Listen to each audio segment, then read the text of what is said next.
Nuestro invitado de hoy es un poeta y abogado que se ha convertido en el hombre noticia del momento en Venezuela, a partir de sus sorpresivas imputaciones sobre un caso que estremece a la sociedad toda, el crimen del profesor y militante revolucionario Carlos Lanz. Se trata del fiscal general de la República, Tarek William Saab Halabi. Aquí nombramos a los invitados. Ernesto Villegas Poclac. Mi segundo nombre es Emilio. Emilio, pero es Poclac. Polhac o Poliak, como prefiera. Aquí solemos nombrar a las personas en la presentación con su nombre completo. No es nada personal. Fiscal General de la República, titular del Ministerio Público, titular de la acción penal. Correcto. Tremendo privilegio constitucional el de esa autoridad. Muy delicado. El país está estremecido por la rueda de prensa donde Tarek William Saab ha dado detalles sobre el caso del profesor Carlos Lanz. Yo quisiera comenzar esta conversación por una pregunta de selección simple. El crimen de Carlos Lanz fue un crimen pasional, un crimen político, una violación de derechos humanos o ninguna de las anteriores. Por todo lo que hemos recabado en 2 años, sinceramente exhaustivos, a veces muy agotadores, en ciclos, porque yo pudiera hablarte luego de fases de la investigación.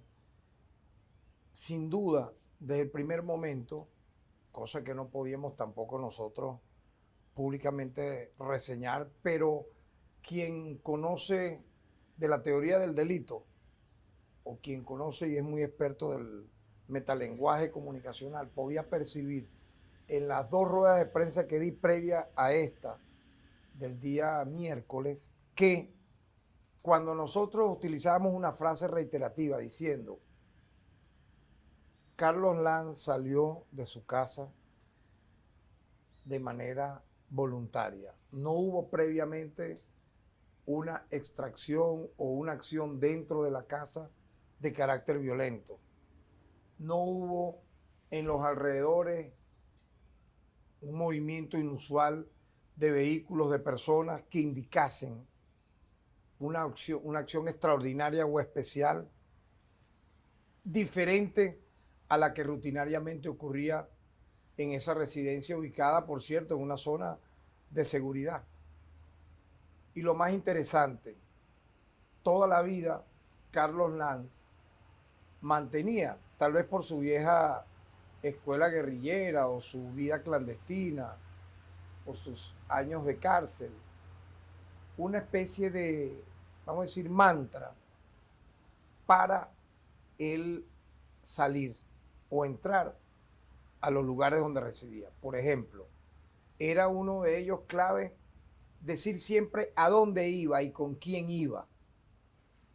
Extrañamente, en los interrogatorios que le hacíamos a Maggie Kumare, su esposa, ella revelaba que esa acción constante, en la cual se dio a conocer mucho su característica existencial y personal de Carlos Lanz, según ella, la violó por primera vez ese día 8 de agosto.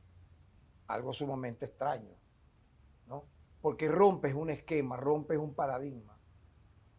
Lo que también nos llamó la atención fue que, según todos los conocidos que entrevistamos en esa primera fase, a partir del 8 de agosto, era que Carlos Lanz nunca salía con nadie desconocido de su casa.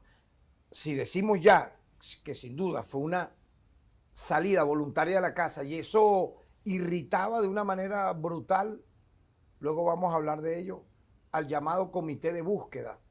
Ningún comité puede usurpar la acción de los cuerpos de seguridad del Estado y del Ministerio Público. Ya de por ahí el nombre no era lo lógico ni lo ideal. Un comité de búsqueda cuya jefa, cuya líder, cuya orientadora, más allá de quienes luego ingresaron a ese comité de búsqueda, era Maggie Kumare, quien para nosotros, desde los primeros días de interrogatorio, investigación, donde ella siempre tuvo una actitud hostil en contra del Ministerio Público, eso lo debo decir, incluso en sus declaraciones, ve que luego ella llegó a un nivel tal de, vamos a decir así, de ofensiva, que ella empezó a cuestionar al Ministerio Público de manera frontal.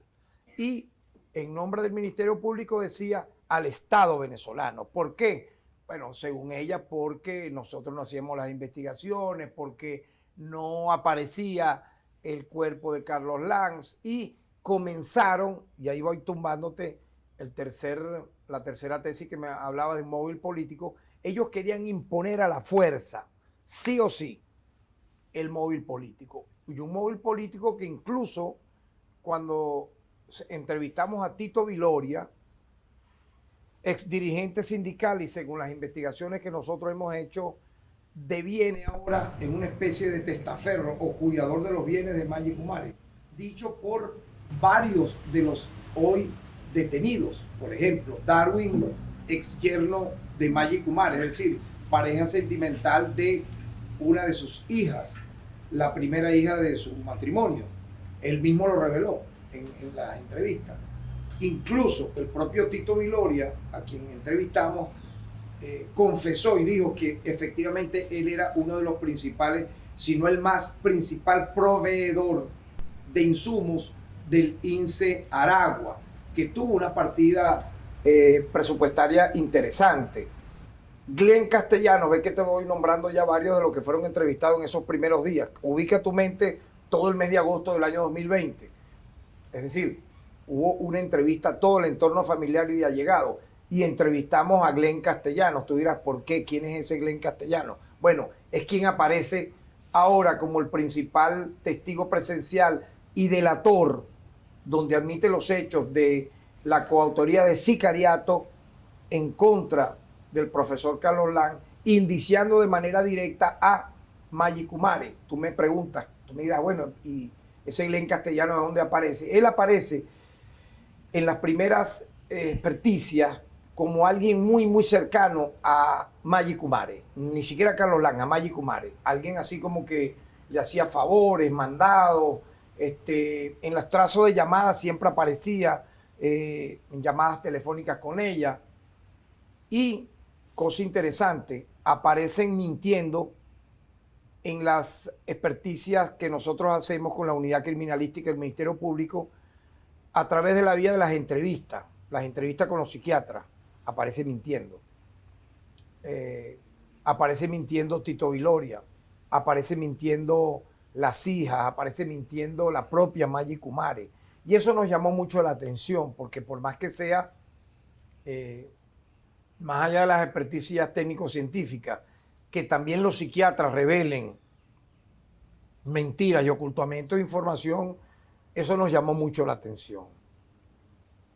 Ahora bien, cuando nosotros empezamos a investigar, porque esa fue constantemente, a pesar de que investigamos todas las hipótesis, una principalísima línea de investigación fue, vamos a decir, encarar, indagar profesionalmente, apoyado con los órganos auxiliares de justicia, donde yo destaqué, para que calcules la primera de cambio, 4 fiscales, más los fiscales regionales de Aragua que apoyaban, más los órganos auxiliares, 6 CPC, SEBIN, luego se incorpora el GOES.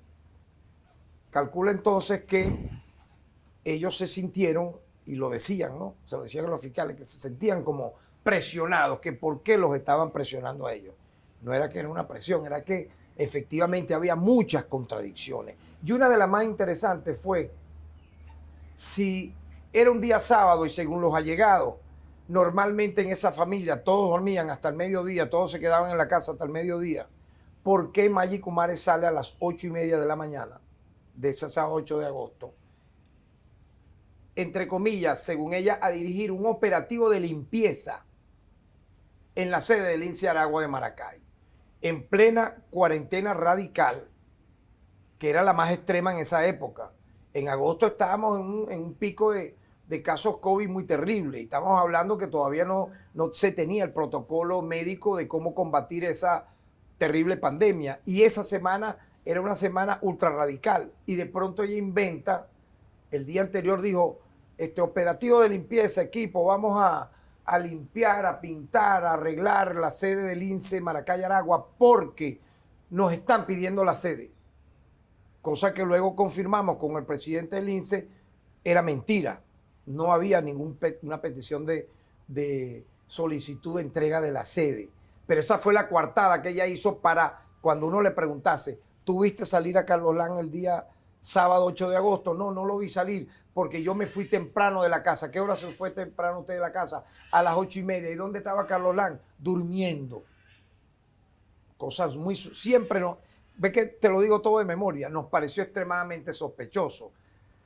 Y en la experticia telefónica, Glenn Castellano, que vuelvo y te repito, en ese momento lo teníamos como muy allegado, pero no teníamos el dato clave que obtuvimos ahora en esta última fase de la investigación. Yo te la dividiría en 3 fases. La primera es esta que te comento de agosto y meses subsiguientes. En la última aparece Glenn Castellanos como pareja sentimental de larga data, incluyendo estando ella casada con Carlos Lanz, de Maggie Kumare. Era más que un apoyo logístico para hacer cosas, etcétera. Tenía una relación sentimental muy estrecha, donde él la define inclusive que ella lo mantenía. Él dice que le daba parte de trabajo, le permitía a él, a Glenn Castellano, traerle proveedores a el INSI Aragua. Inclusive el número él calcula que pudieran haber sido en un momento 15, 17 proveedores y señala como principal proveedor del INSI Aragua a Tito Viloria. Tito Viloria incluso en las entrevistas revela que efectivamente él era proveedor de alimentos, de material de oficina, de ropas, vestidos, limpieza, o sea, alguien que mensualmente, él mismo lo reconoció, recibía en base a los pagos que le daba Maggie Kumare una gran tajada de dinero y a la vez él daba una comisión. ¿A quién le preguntamos? A la propia Maggie Kumare. O sea, Maggie Kumare recibía comisiones en sumas de dinero importantes. No vamos a hablar que eran contratistas estilo PDVSA, pero por favor, estamos hablando de muchos proveedores con créditos adicionales que ella recibía, que le permitió en esa fase, según nos lo confirma Darwin, ojo, Darwin te lo mencioné anteriormente, el ex yerno de ella, pareja sentimental de su primera hija, nos confirma que efectivamente todos esos bienes que comenzó a tener Tito Viloria de la nada, un ex dirigente sindical que aparece con una finca de 80,000 metros cuadrados en Cogede, que aparece con una casa de playa en Tucaca, que él me confesó que efectivamente eran de él, estaban a nombre de él, 2 apartamentos en Maracay, camionetas, carros, de la nada. Le estamos averiguando incluso ahorita otras cosas, de propiedades, etcétera, ¿no?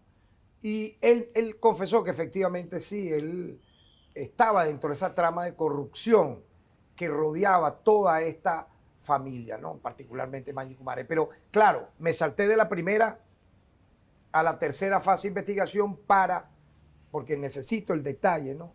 Confirmarte que efectivamente no fue un móvil político, por lo tanto tampoco fue un móvil sentimental, porque incluso aparece en el radar otro amante, otra pareja extramatrimonial de nombre Oliver, quien confirma también todo esto de la trama de corrupción con los proveedores, etcétera, ¿no?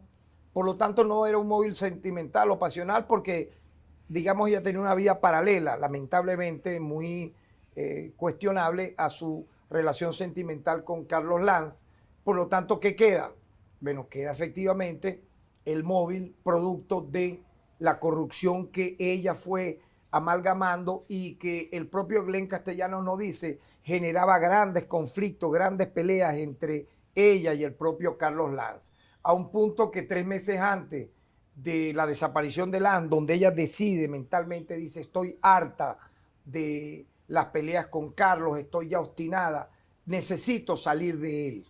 Y prepara junto con Glenn Castellano, ya te estoy hablando de la tercera fase de investigación, cómo desaparecerlo vía, obviamente, en este caso, sicariato, producto del obstinamiento ese, de su enfrentamiento por su negociado de corrupción. Por lo tanto, sin duda, ese es la línea de investigación que tenemos ahorita para calcular la razón del desenlace que echa atrás, obviamente, la fase esa que ellos quisieron adelantar, que yo diría, en la segunda fase de investigación aparece con mucha fuerza buscando aliados dentro de sectores, entre comillas, de la izquierda o radicales, como tú quieras llamarlo, de la extrema izquierda, etcétera, a personalidades o personas que pudieran apoyarla a ella, la propia Maggie Kumare, en la tesis de que era un móvil político. ¿Para qué? Para sabotear la investigación, para obstaculizarla,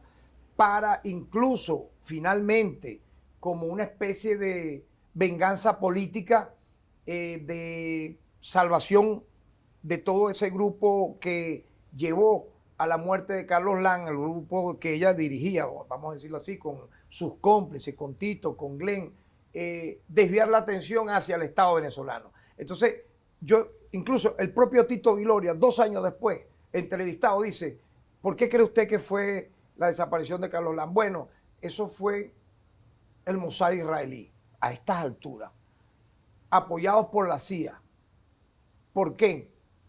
Y bueno, porque fue una venganza por el secuestro de William Frank Nihoul, dicho por Tito Viloria, ahorita, 2 años después, que era la tesis que decía también Maggie Kumare. Le digo, ahora, pero yo le decía, pero si ese suceso ocurrió en el año de 1976, donde Frank Nihoul aparece vivo, donde todos los que fueron detenidos por esos hechos, entre ellos Carlos Lam, duraron más de una década presos, privados de libertad. ¿Cómo usted va a decir que prácticamente 40 años después de ese suceso va a ser una venganza del Mossad israelí, que no tuvo nada que ver con William Frank Nihoul? O sea, William Frank Nihoul no vivió en Tel Aviv, no era sionista, judío sionista, o sea, una cosa descabellada. Pero fíjate tú cómo luego, viendo que eso era descabellado, dijeron, bueno, el Mossad israelí con la CIA, junto con paramilitares colombianos,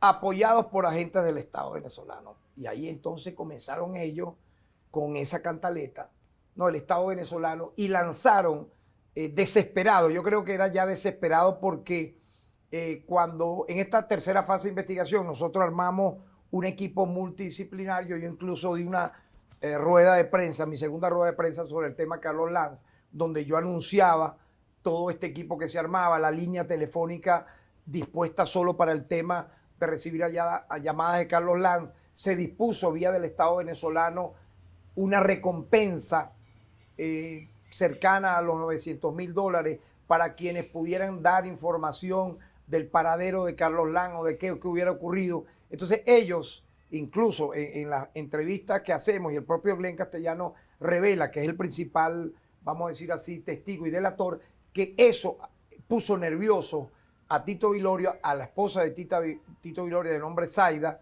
que aparece también como encubridora, como cómplice.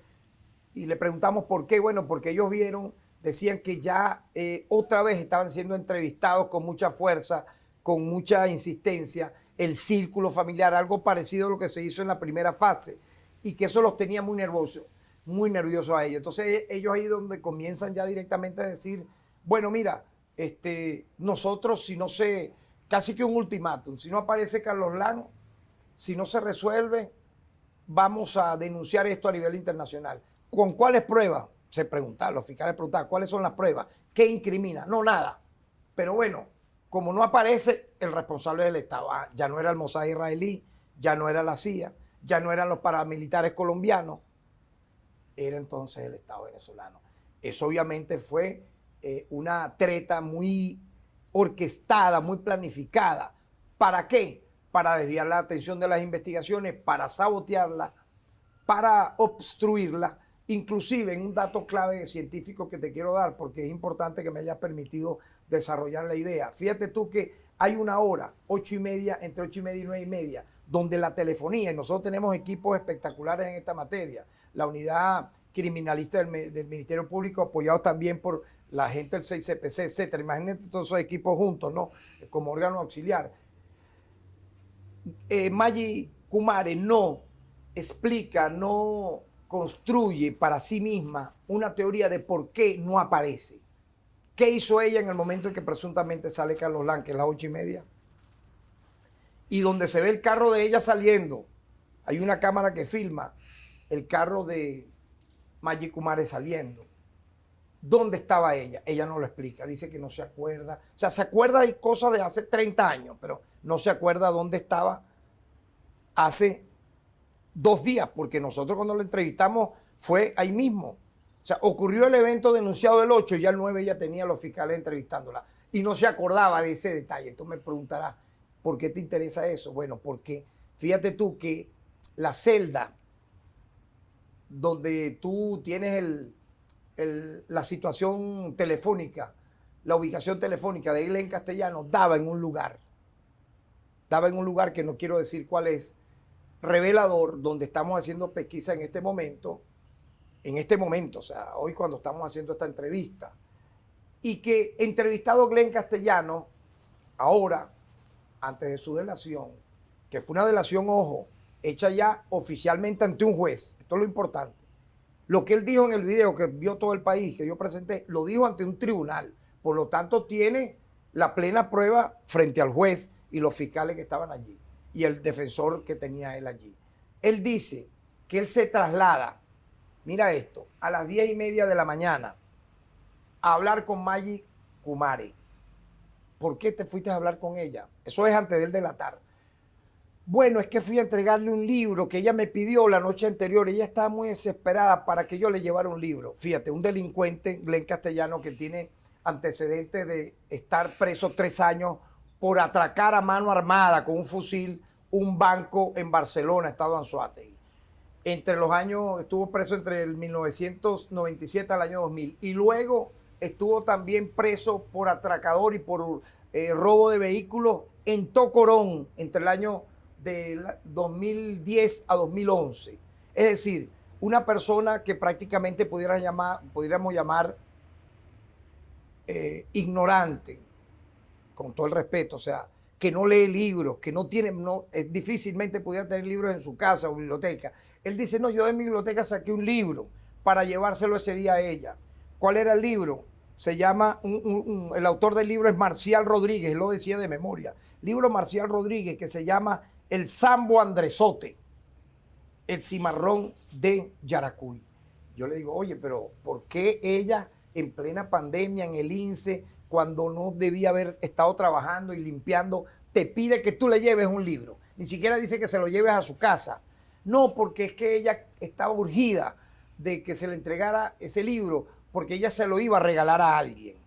Oye, qué casualidad, un sábado donde nadie labora, donde habilitan el INSE para limpiarlo, este señor va a entregarle el libro. Esa era la coartada para luego de él cometer la acción punible, criminal, junto con los autores materiales del hecho contra Carlos Lanz, justificar, primero, que estaba allí y segundo, darle a ella un parte que no iba a ser telefónico. ¿El parte cuál era? Bueno, mira, cumplida la misión. Señor fiscal general, he estado deliberadamente callado escuchándolo para no interrumpirlo. Correcto. ¿Cuánto tiempo llevamos? 23 minutos.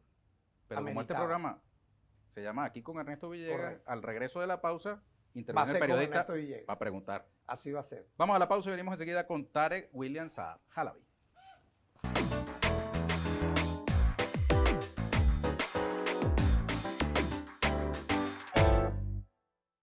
Tarek William Saab Halabi. Aquí llamamos, le insisto, fiscal, a todo el mundo con su buen nombre y su apellido. Ernesto Villegas Popular. Exacto.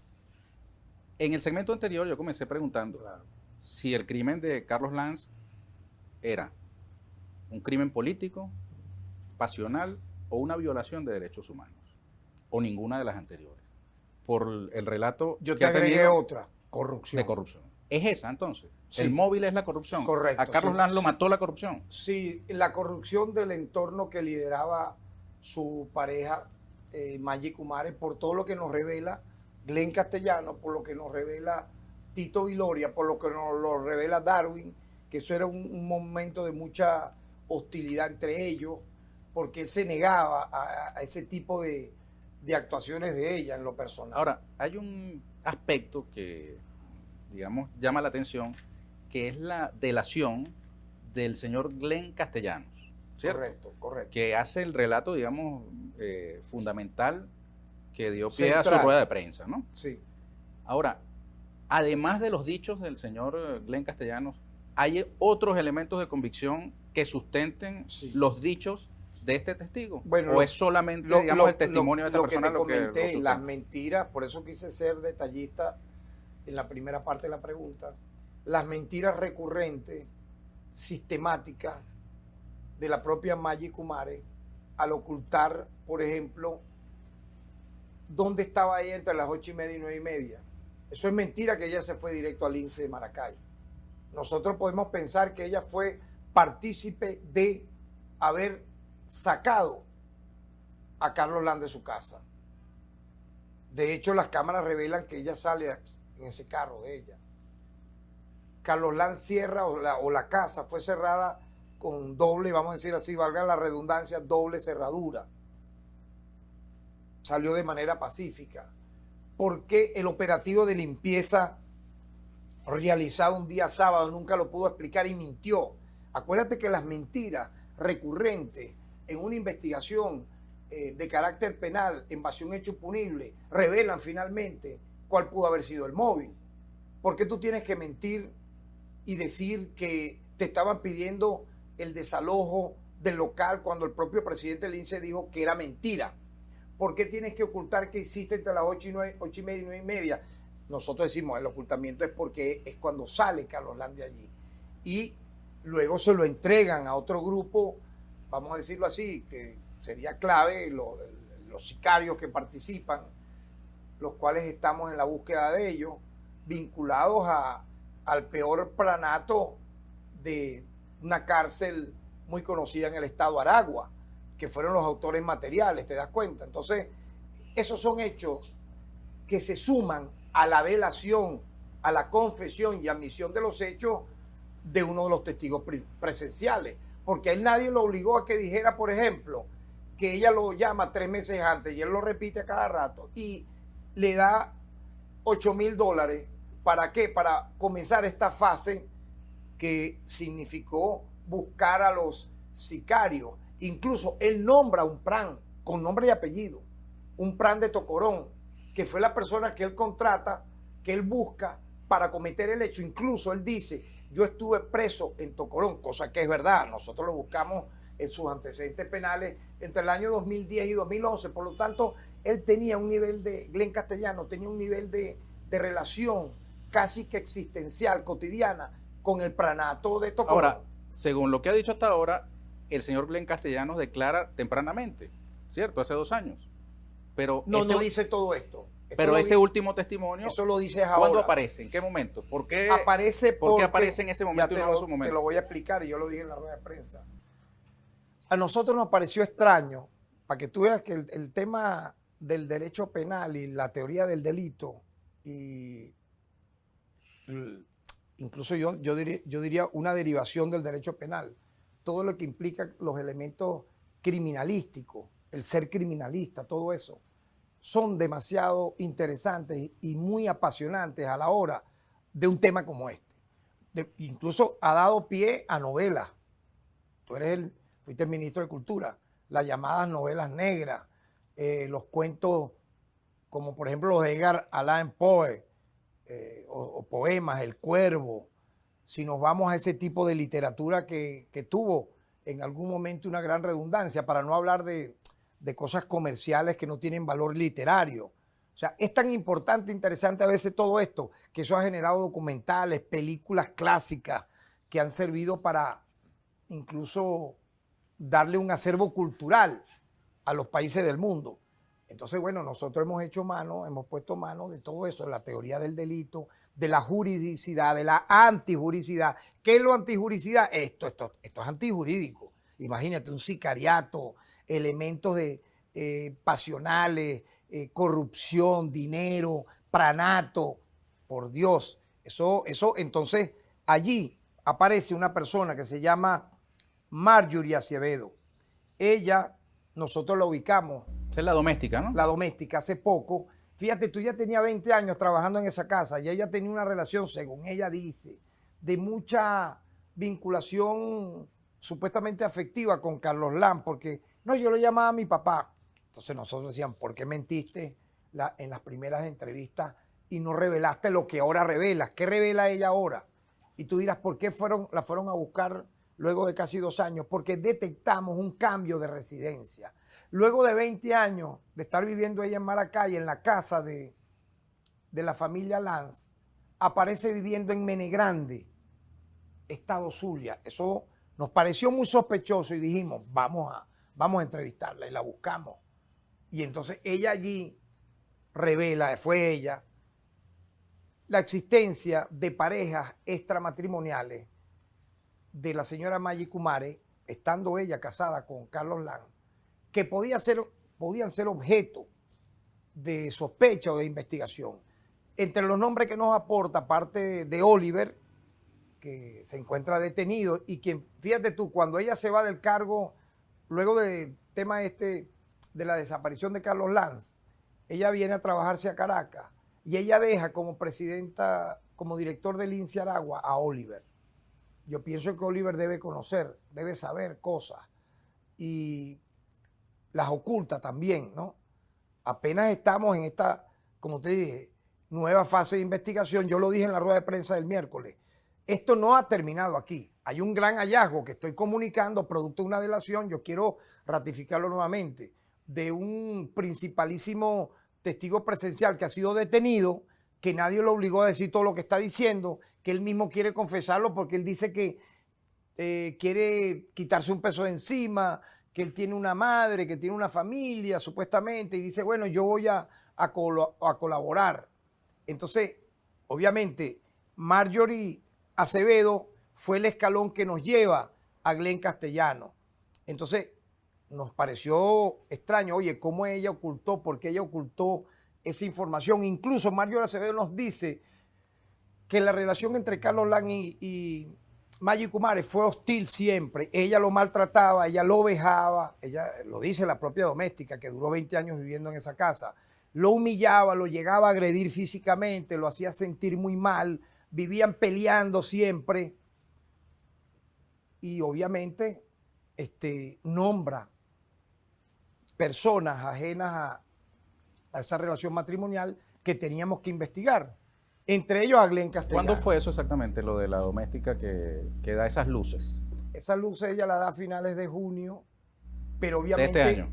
Sí, pero obviamente no, ella no fue detenida el 27 de junio. Nosotros el 27 de junio ubicamos, es lo que te quiero recordar, ubicamos que ella está allí. Obviamente, ¿cuándo pasó esto? Bueno, estos días. Okay. Hace unas horas, hace unos días. El Ministerio Público fue muy cauteloso. Sí. Durante todos estos 2 años. Es verdad. ¿Cierto? Sí, muy ese, digamos, silencio obedecía a la sospecha ya de que había algún componente, digamos, oculto en toda esa campaña que hubo públicamente. Sí. ¿Ustedes sospechaban que esto podía, digamos, conducir a algo como lo que finalmente hallaron? Sinceramente sí. Incluso la propia Maggie Kumare le decía a los fiscales, yo sé que en cualquier momento ustedes van a detenerme.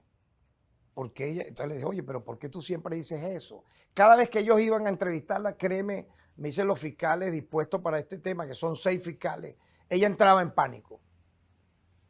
Eran entrevistas en su casa, entrevistas, vamos a decir, algunas veces citadas al Ministerio Público, pero eso a ella la sacaba de su área de confort. Y sentía por la presión, por eso es que ella, las veces que hablaba, atacaba al Ministerio Público, diciendo no, que el Ministerio Público, o sea, incluso el fiscal general no me quiere recibir. Ella llegó a decir un momento, él recibe hasta el gato allá en su oficina, ¿por qué no me quiere recibir a mí, que soy la esposa de Carlos Lanz? ¿Y por qué no la quería recibir? Porque sospechaba de ella y no quería, sinceramente, producto de esa razón, darle ese protagonismo, y más bien yo delegaba en los fiscales para que la entrevistaran. Y cada vez que la entrevistaban surgía una incomodidad contra ella, producto de qué? Oye, del ocultamiento de información, de contradecirse tanto, de mentir, porque ella, fíjate, se presentó en estos 2 años como una especie de Manuelita Sáenz de Carlos Lanz. La Manuelita Sáenz de Carlos Lanz era Maggie Kumare, la que le llevaba el legado, la que recopilaba sus libros, la que divulgaba sus obras, la que organizó y creó, ella fue la que crea el comité de búsqueda y integró para ese comité de búsqueda tal vez algunas personas de buena fe, yo no lo he negado, que quisieron encontrar a Carlos Lam. Ahora bien, como tú, comité de búsqueda de Carlos Lam, tú no puedes usurpar las funciones que le corresponden al Ministerio Público, que lidera la acción penal, que incluso tutela las acciones de los órganos auxiliares, es decir, de todas las policías. Ah, bueno, ellos eran una fiscalía paralela, entre comillas, entonces, por Dios. Eso era la coartada de ella para luego, para escaparse de la incriminación que se le iba viniendo, que se le iba armando. Incluso ella lo dice ahora. Yo sabía ya que esto iba a pasar en cualquier momento. Los integrantes de ese comité de búsqueda fueron utilizados por quienes cometieron el crimen o fueron parte del crimen. ¿Cómo es la cosa? Que fueron utilizados sin duda por ella, por su capacidad muchas veces hasta torpe, porque tú la ves en las pocas entrevistas que ella personalmente dio y en las entrevistas que nosotros le hicimos, su torpeza en medio de querer ser muy hábil, contradicciones hasta decir basta. Tarek, este es un tema sumamente escabroso porque solamente, digamos, preguntar sobre los detalles, digamos, es incómodo, detalles incluso familiares, ¿no?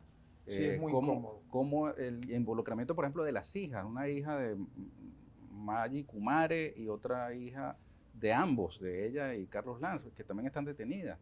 Claro, ¿Cuál es el grado de responsabilidad aparente en este caso? Sí, eso, fíjate, me permite mencionar las personas detenidas, que ya fueron todas imputadas y privadas de libertad, si me permiten, ¿no?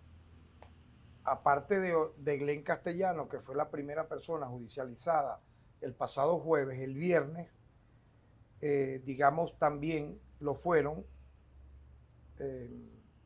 Marjorie Carolina Acevedo Durán, Diego Alexa Atertowa Tamayo Naider, Alieska Berenice Gil Kumare, Aviala Esperanza Lanz Kumare,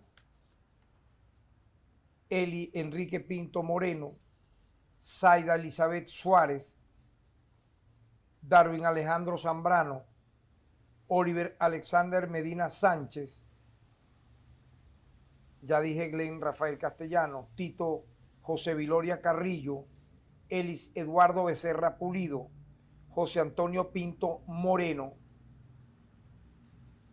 que suman hasta ahora 13 personas, donde incluso a partir de la propia audiencia de delación e imputación de Glenn Castellano que ocurre el jueves, a partir de ese jueves, de ese viernes, él aportó otros datos de interés criminalístico que durante todos estos días han sido objeto de investigación, de pesquisa, porque es la parte criminalística ahora, como siempre lo ha sido y te lo comenté.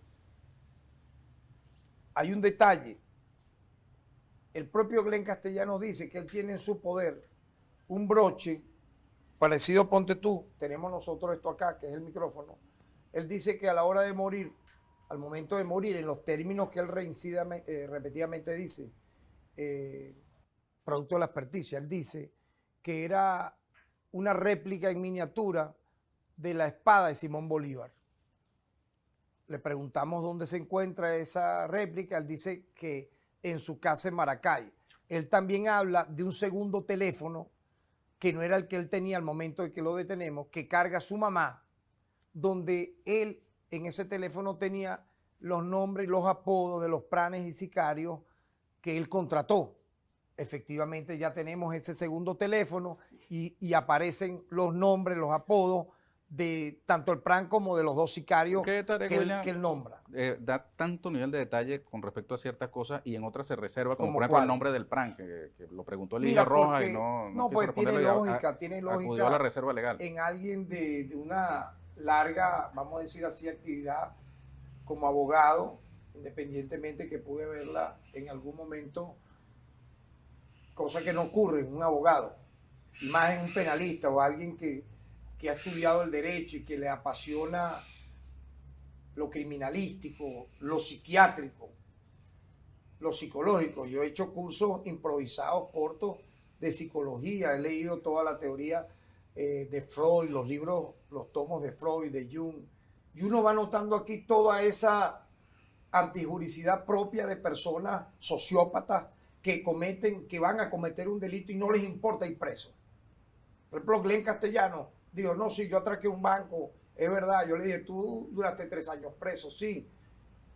Y yo lo atraqué, claro, a mano armada. Digo, tú no ibas con... Pero ustedes sí Entonces tienen identificado al PRAN que, digamos, estaba mencionado en esta historia. Si tú tienes toda esa experticia y la vida te ha dado la oportunidad de dirigir comité de derechos humanos, hacer un posgrado en derecho penal, estudios académicos, pero también la práctica. Mira, créeme, Ernesto, lo que te voy a decir.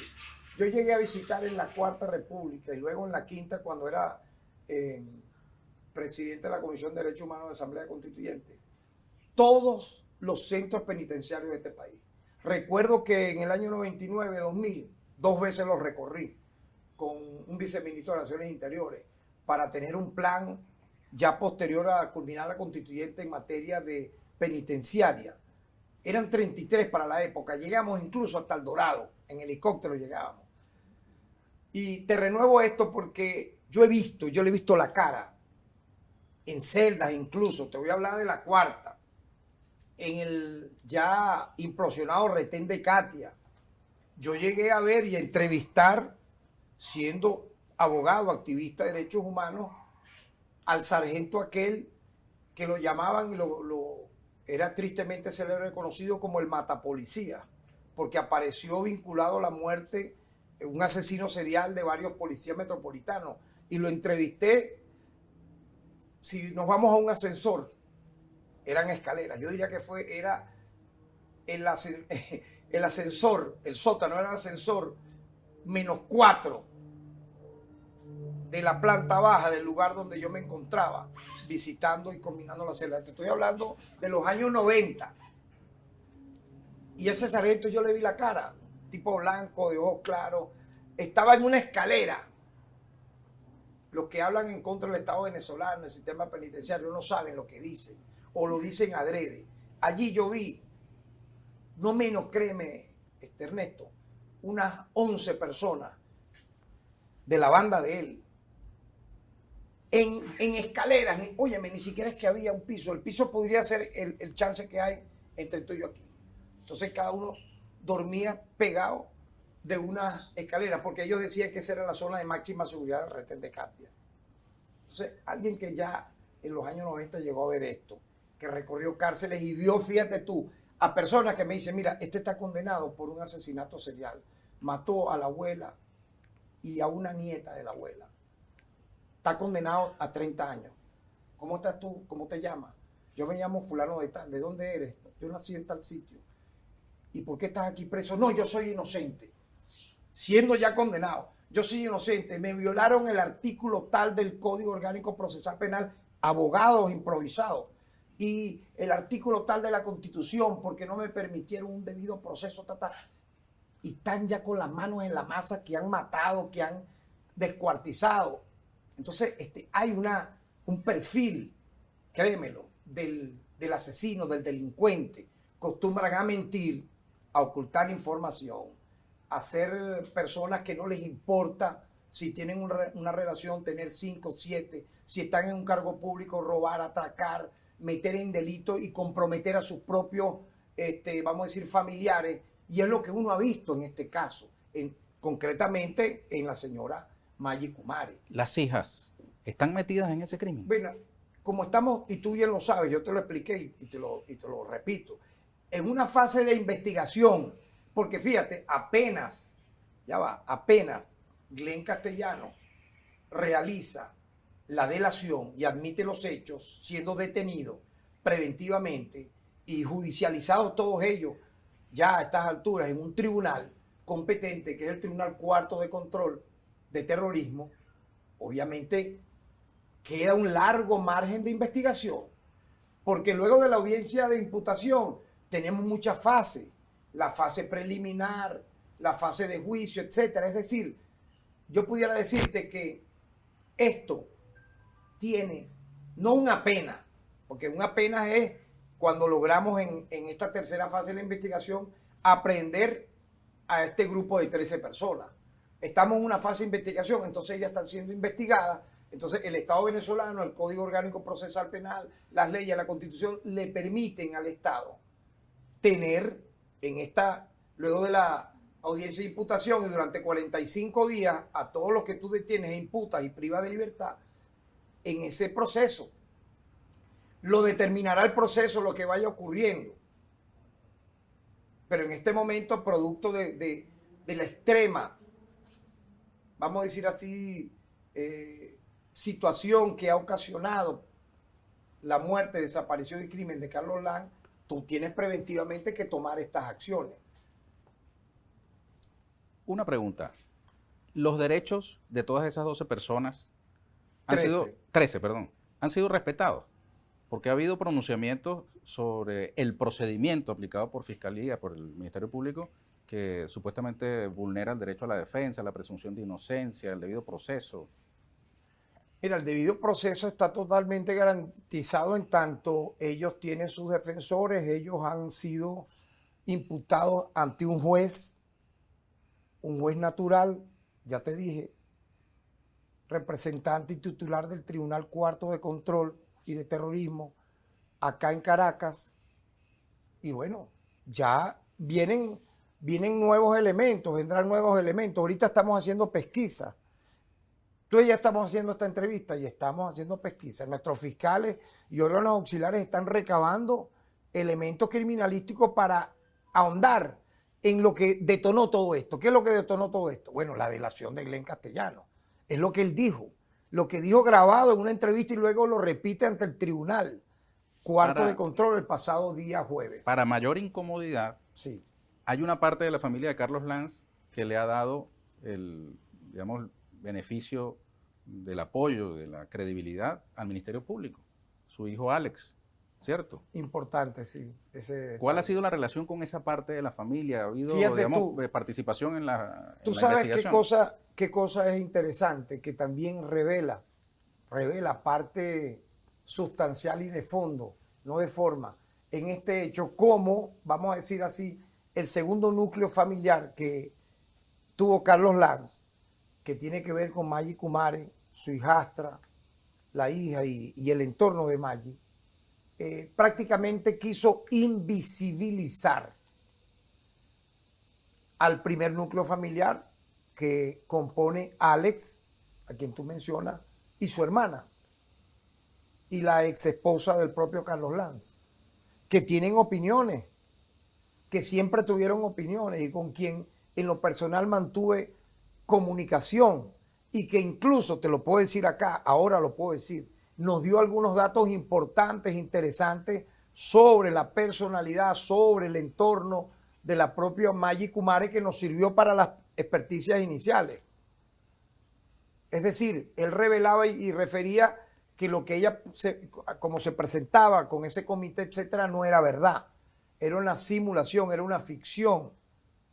En razón de que él como hijo, bueno, su hijo mayor, y un hijo muy querido de él, militante revolucionario, de larga experiencia, refería que él tenía el conocimiento de los maltratos sistemáticos de la señora Kumare contra Carlos Lanz.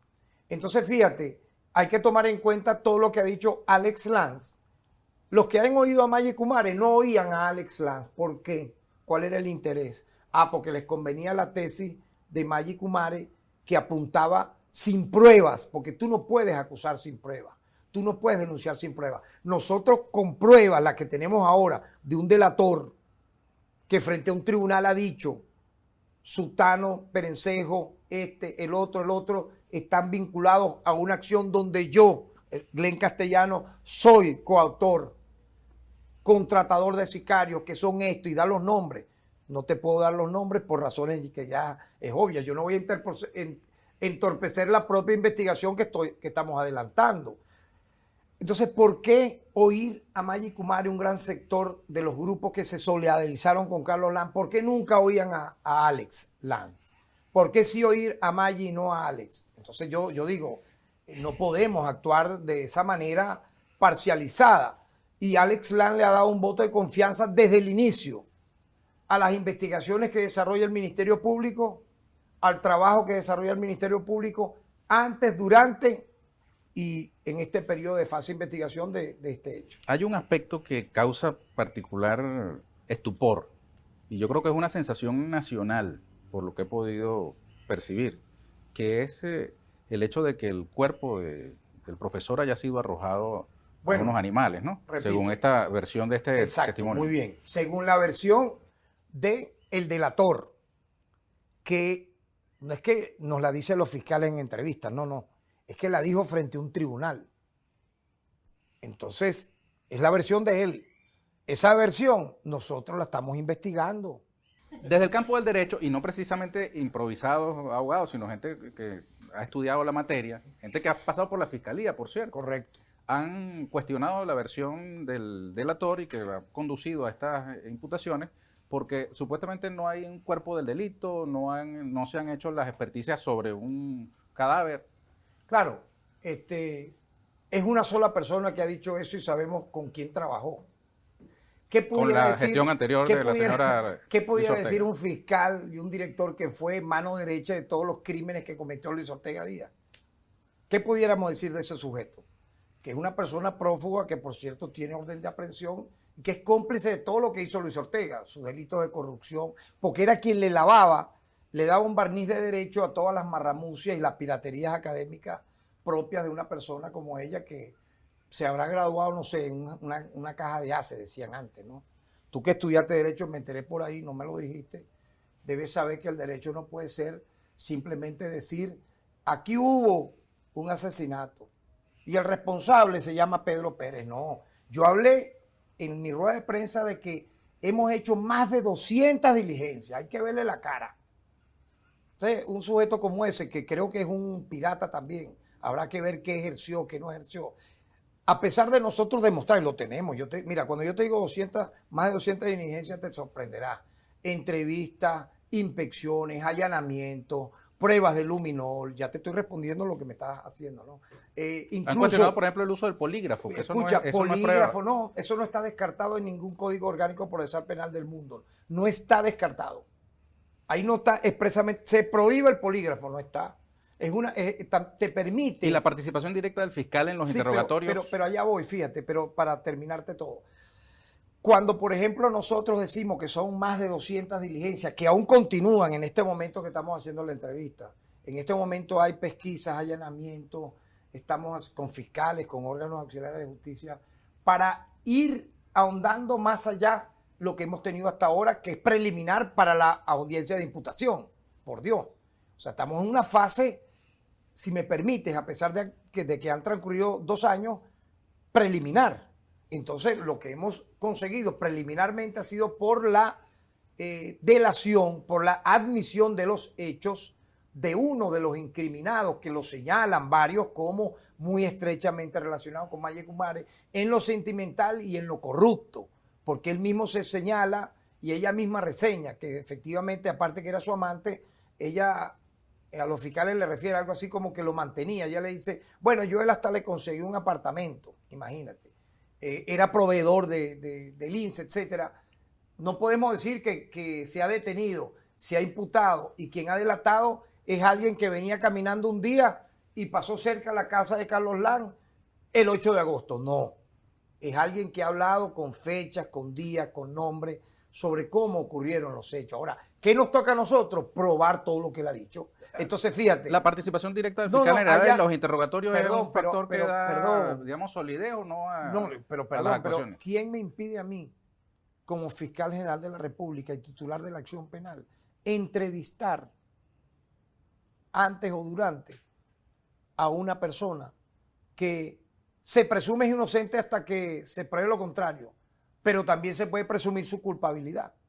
Entonces yo puedo ser una persona, y lo soy, esa es la envidia. Acuérdate que la envidia corre. Como estos son unos piratas de oficio, que no brillaron ni siquiera a la luz de las velas, de pronto uno destaca en una gestión, busca darle un nuevo cauce a la gestión del Ministerio Público que la separa de todas las anteriores. Totalmente, sin duda. Cuando digo de todas. Obviamente aparecen estos seres de la oscuridad a, sinceramente debo decir, a hablar paja. O sea, inútiles. Que nosotros las blindamos con todo esto que te digo. Quien quiera ver las más de 200 experticias y pueda estar investido de autoridad para ratificarlas, bienvenido para que las vea. Y las que están en marcha. Por lo tanto, yo creo que la fortaleza de esta investigación, y por eso es muy importante tu entrevista, descansa en estos esfuerzos, que lo hemos hecho con la mayor reserva. ¿Por qué? Bueno, para dar las informaciones cuando correspondan. Yo no tengo por qué estar como querían ellos. ¿Por qué el fiscal no ha hablado más? Perdón, pero tú quieres que yo hable de algo que yo hablaba cuando había los elementos. Fíjate, en 2 años, 3 ruedas de prensa. Numerosas veces pudieran ser unas 4 adicionales a los en redes sociales, en mi Twitter personal, en el Instagram del Ministerio Público, en el Twitter del Ministerio Público, un poco reforzando lo que eran las líneas de investigación. Pero esta tercera rueda de prensa que damos el pasado miércoles reveló, gracias al aporte y la versión de un testigo presencial, de un delator. Ahora significa que la figura del testigo presencial de la delación y de la admisión de los hechos no vale. Por Dios. Váyanse a Derecho Penal 1 entonces. Del 1 al 100, ¿qué credibilidad le puede dar al testigo, al delator? Yo no puedo ahorita, y menos en una entrevista televisiva, expresar, por ejemplo, porcentaje de esto y lo otro. ¿Sabes por qué? Porque te lo dije y te lo repito. Esta investigación está en una fase preliminar. Puede haber ocurrido 2 años. ¿Cuál es el problema? Mira, hay casos impresionantes en la historia de la humanidad. En Alemania particularmente, en Europa, en el hemisferio occidental, ni hablar de Colombia, donde ocurren hechos brutales que duran 10, 15, 20, 30, 40 años investigándose. Te voy a decir el caso venezolano. La desaparición y muerte de Noel Rodríguez. Yo fui uno de sus principalísimos voceros, siempre denuncia desde mi juventud. ¿Por qué? Porque él es del Tigre. Fíjate el hecho, ocurrió en el año 73. ¿Cuándo apareció los restos de Noel Rodríguez? Que se lo entregamos a su madre, Zenaida Mata, en el año 2013, casi 40 años después. Si no hay cuerpo, no hay delito. Depende, porque tú puedes el cuerpo destruirlo.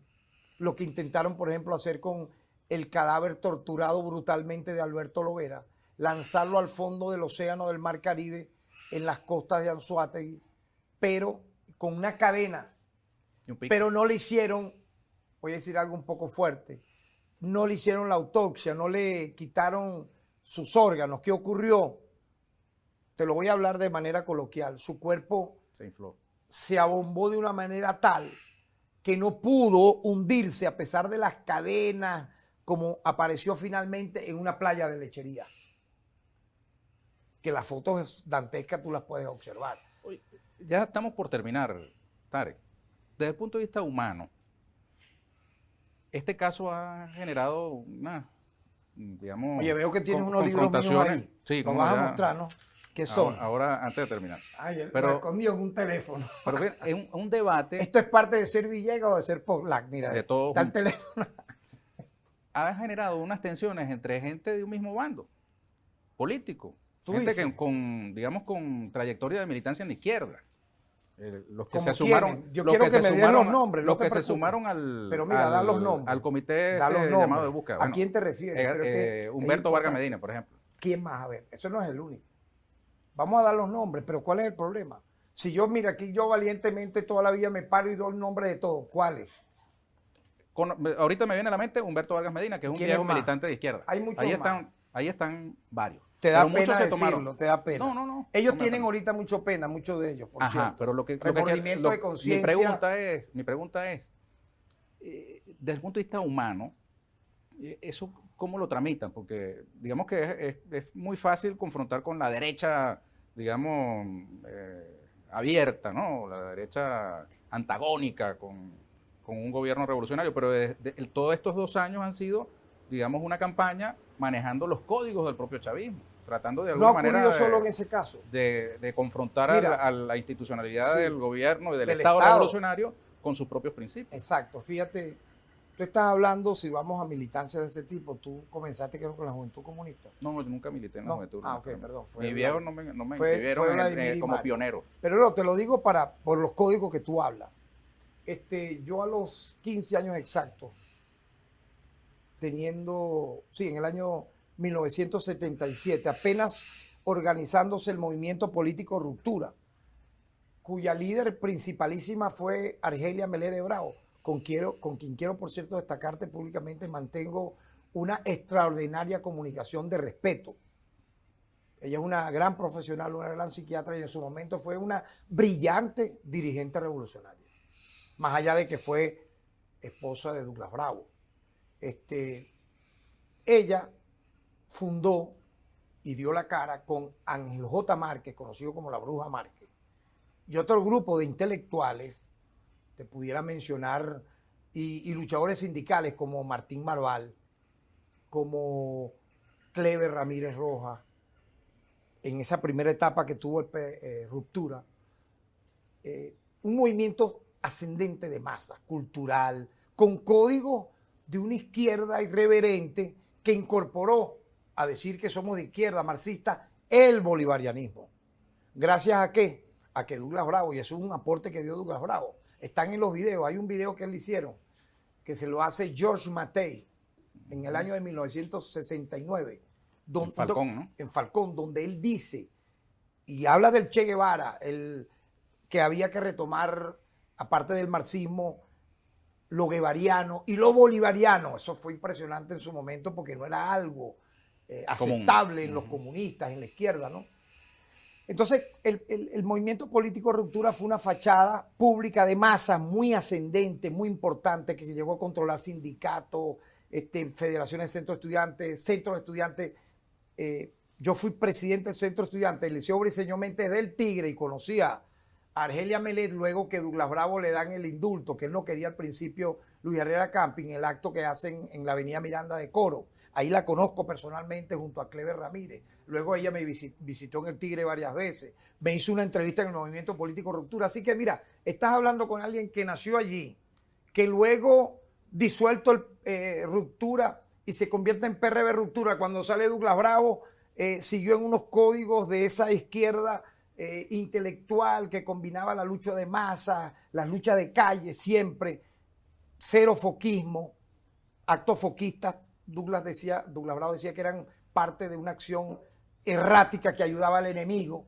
Por ejemplo, el secuestro de Nijao, siempre Douglas Bravo lo tipificaba, y en el periódico Ruptura se tipificaba como una acción foquista que le hizo daño al ascendente movimiento de masa. ¿Por qué? Porque Carlos Andrés aprovechó ese momento para arrasar con la izquierda ascendente, que no era la tradicional del MAS.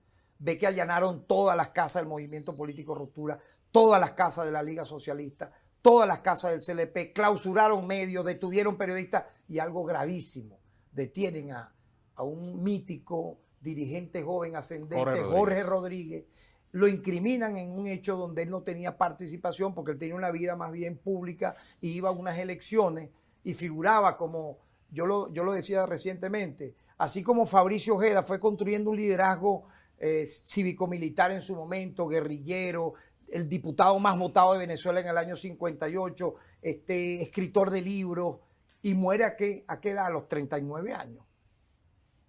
Asesinado por la Cuarta República por una orden directa de Raúl León. Directa. Maten a Fabricio Ojeda. Porque había envidia generacional de lo que era. Eso pasó con Jorge, de seguro. Una orden de Carlos Andrés Pérez. Eso lo hemos hablado el presidente Nicolás Maduro y mi persona, hablando siempre de eso que tú me estás mencionando. O sea, tú no le estás preguntando a un improvisado sobre eso.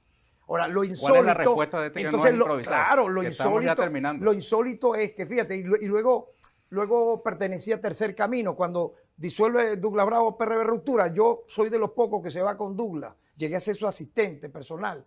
Y me voy con Tercer Camino, el proyecto Tercer Camino, la nueva civilización, la utopía, hasta que aparece Chávez en el 4 de febrero del año 1992, asumo su defensa y nos vamos todos, vamos a decir así, la mayoría de esa izquierda a la cual tú haces mención, nos vamos con ese Chávez del año 92 hasta ahora, ¿no? Entonces, ¿qué ocurre?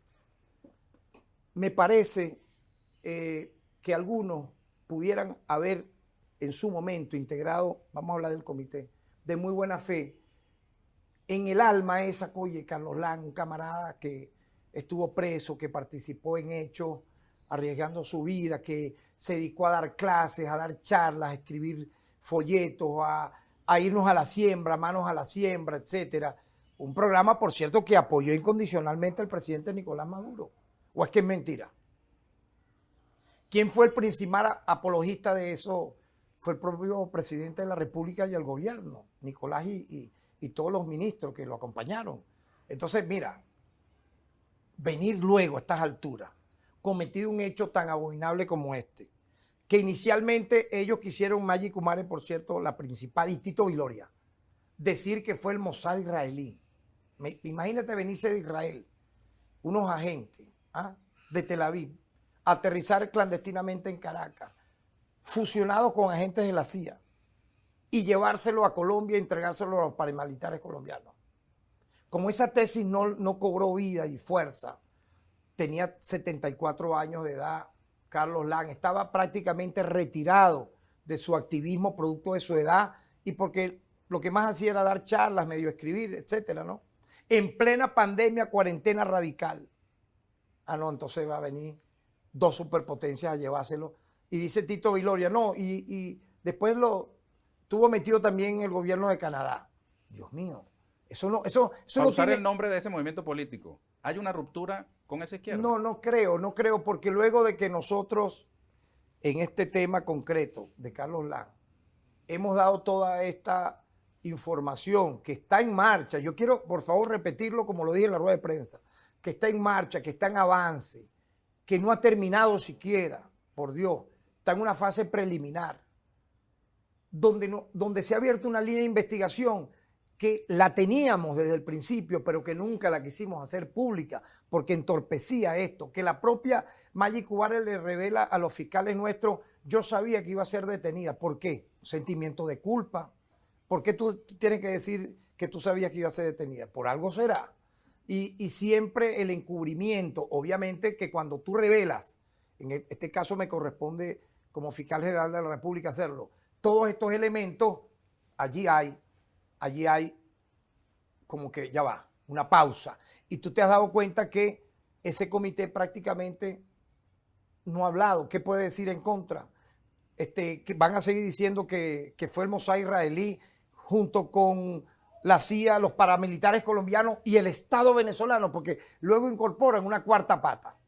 Que lo convertiría en un delito en una desaparición, contra los derechos humanos. y sería una desaparición forzada atribuible al Estado, porque supuestamente participaron, cosa que no han probado, no han demostrado y no probarán agentes policiales en ello. Vamos a detener este programa, porque nos hemos excedido en el tiempo. Antes, quiero promover la participación del poeta Tarek William Saab en la Feria Internacional del Libro de Venezuela, capítulo Táchira. Antes ya estuvimos, gracias a ti, en Caracas y en Valencia. Aquí está un libro llamado En un paisaje boreal, que trae poemas del año 2021. Y el otro es Los niños del infortunio, memorias de la misión médica cubana en Pakistán. Eso lo publicó un fondo editorial de Cuba. Gracias por la oportunidad también de promover nuestros libros, Ernesto. Bueno, entonces la próxima cita con el escritor es en el Táchira. Ahora, muy pronto. El 21 de julio. Ya para finalizar, así como ustedes llevaron este caso a la callada, ¿hay otros que están llevando de la misma manera? Sí, claro. Tienes toda la razón. Por ejemplo, ¿algunos?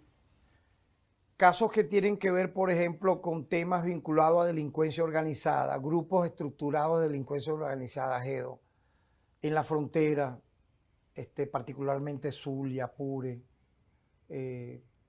algunos temas que los he hecho públicos, de corrupción, que los hemos hecho públicos, ojo, que aquí no ha habido ningún ocultamiento de ellos, que están en marcha, siempre, obviamente, casos vinculados al narcotráfico. Fíjate todo lo que se develó y cómo se actuó de manera implacable. Y tú me dices, bueno, que tú dirigiste esto aquí, interrogaste. Bueno, en la develación de la trama de participación de funcionarios, concejales, alcaldes, diputados, yo dirigí esa fase de investigación con fiscales nuestros, no solo en Caracas, sino en Falcón. Bueno, y no es el deber de un fiscal. O sea, por Dios. Lo que pasa es que estos están acostumbrados a despachar en el cielo, no el cielo azul, el cielo oscuro de la corrupción, de ver a quién tú imputas sin haber cometido ningún delito o cometiéndolo para luego quitarle millones de dólares, porque la propia Luis Ortega Díaz está denunciada en una Fiscalía Federal de los Estados Unidos por varias personas, entre ellos el exalcalde de Guanta, que decía que era inocente, ahora él mismo se ha confesado responsable, el exalcalde de Guanta, Jonathan Marín, de grandes tramas de corrupción donde él dice que recibió sobornos de decenas de millones de dólares para favorecer contratistas. Él lo dijo, fíjate tú, ante la justicia norteamericana, lo que como cobarde no lo quiso decir acá en Venezuela, y por ello hay detenidos los Urbanos Fermín, etcétera. Entonces, fíjate, esto tiene es un abanico tan grande, Ernesto, que yo te diría que prácticamente tú no duermes. O sea, y cuando duermes, deja de trabajar. Cuando te despiertas, ya tu teléfono te va avisando, porque ahora todo se hace también no en el despacho fiscal, lo haces por vías telemáticas, conversas. Yo hago conferencias con fiscales que están en otros estados, por vía de videollamada, por vía de Zoom. Tiene que ser así. Entonces es una gente que no hacía nada de eso. ¿Despachaba en dónde? Bueno, casi que en los sótanos de un banco a ver quién iban a atracar. Uno hace todo lo contrario, entonces hay que echarle plomo a lo que uno va investigando, buscar desacreditarlo. Mira, yo creo que ahorita una de las instituciones, no por este tema, sino a partir que comenzamos a depurarla, de mayor prestigio y solidez de nuestra democracia venezolana, es el Ministerio Público, a quien debemos proteger más bien, apoyar, darle logística, darle un camino de mayor soporte y fortaleza. ¿Para qué? Para que ningún crimen quede impune. Y agradezco esa pregunta porque me permite felicitar a nuestros abogados, fiscales, directores, trabajadores, que siendo una modesta institución con escasos recursos, hacemos mucho por el país, por su estabilidad, porque hay un tema, la lucha contra el terrorismo. Nosotros te voy a dar una primicia, estamos por finalizar ya las audiencias con condenatoria del atentado con drones, del magnicidio frustrado, un hecho aberrante donde fueron directos contra la figura del ciudadano presidente de la República, Nicolás Maduro. ¿Algún elemento desconocido de ese caso? Ya te lo estoy diciendo, estamos por finalizar, quedan pocas audiencias para finalizarla porque ha sido, mira, las experticias, las entrevistas, la telefonía. Hemos solicitado alerta roja, Interpol a varios de los detenidos y los protegen gobiernos como el de Duque en Colombia, Estados Unidos, Perú, Panamá. La operación Gedeón, oye, la participación de nuestros fiscales con órganos auxiliares de justicia fue increíblemente valiente, magistral. El intento de golpe de Estado el 30 de abril, ahí estuvieron nuestros fiscales imputando, investigando, acusando, condenando. O sea, yo creo que hasta en ese caso de preservar la paz de la República, mira, nuestra gestión ha sido sinceramente crucial y el país lo reconoce, ¿no? Pero este caso, como tú bien lo dijiste, rompía los esquemas, ¿verdad? Los paradigmas. Yo dije que era el cangrejo de la década, no sé si de la década, de los últimos 20 años, no sé, pero es un caso por lo difícil, por lo complejo, por la vinculación de tantos elementos sentimentales, morales, de corrupción, de utilización de la delincuencia más aberrante que es el pranato, etcétera. Oye, amerita todavía un largo camino por recorrer. Estaremos pendientes de las novedades que pueda arrojar esta investigación sobre el caso Muchas gracias, de Carlos Lange y otros. Ernesto. Gracias, Fiscal General de la República. Gracias por la oportunidad. A ustedes, amigas y amigos, muchísimas gracias por habernos acompañado. Honor y gloria a Carlos Lange. Que murió de pie. Por cierto, no aceptó Le arrodillarse. pidieron que se arrodillara para darle el disparo en la cabeza y él dijo, no, si voy a morir, mátenme de pie. Un hombre, ser humano, Amén. militante. Los espero en una nueva oportunidad aquí con Ernesto Villegas, siempre con muchísimo respeto por usted.